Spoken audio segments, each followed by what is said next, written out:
ಇನ್ನು ನಾಳೆ ಪಂದ್ಯ ಆರಂಭ ಆದಮೇಲೆ ಮಳೆ ಏನಾದರೂ ಬಂದರೆ ಯಾರಿಗೆ ಟ್ರೋಫಿ ಬರುತ್ತೆ ಅನ್ನೋ ಪ್ರಶ್ನೆ ಕೂಡ ಕಾಡ್ತಾ ಇದೆ. ಈ ಬಾರಿಯಾದರೂ ಕಪ್ ನಮ್ದ ಅನ್ನುವಂತಹ ಪ್ರಶ್ನೆಗೆ ಅಭಿಮಾನಿಗಳು ಉತ್ತರ ಹುಡುಕ್ತಾ ಇದ್ದಾರೆ. ಒಂದು ವೇಳೆ ನಾಳೆ ಏನಾದರೂ ಮಳೆ ಆಗಿದ್ದೇ ಆದರೆ ಟ್ರೋಫಿ ಭವಿಷ್ಯ ಏನಾಗುತ್ತೆ ಅನ್ನೋ ಪ್ರಶ್ನೆ ಎಲ್ಲರನ್ನ ಕಾಡ್ತಾ ಇದೆ. ಹೀಗಾಗಿ ನಾಳೆ ಪಂದ್ಯ ಏನಾದರೂ ನಡೆಯದೇ ಇದ್ದರೆ ಮತ್ತೊಂದು ದಿನ ಏನಾದರೂ ಮ್ಯಾಚ್ ನಡೆಯುತ್ತಾ ಅನ್ನೋ ಪ್ರಶ್ನೆ ಎಲ್ಲರನ್ನ ಕಾಡ್ತಾ ಇದೆ.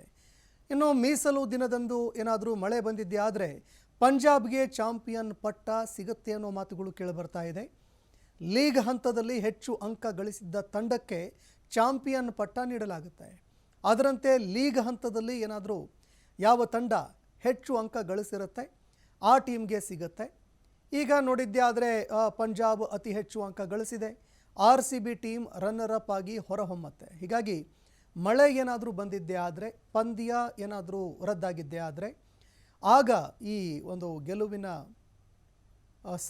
ಸರಣಮಾಲೆ ಏನಿದೆ ಅದು ಪಂಜಾಬ್ನ ಹೆಗಲಿಗೆ ಏರುತ್ತೆ ಅಂತ ಹೇಳಲಾಗ್ತಾ ಇದೆ.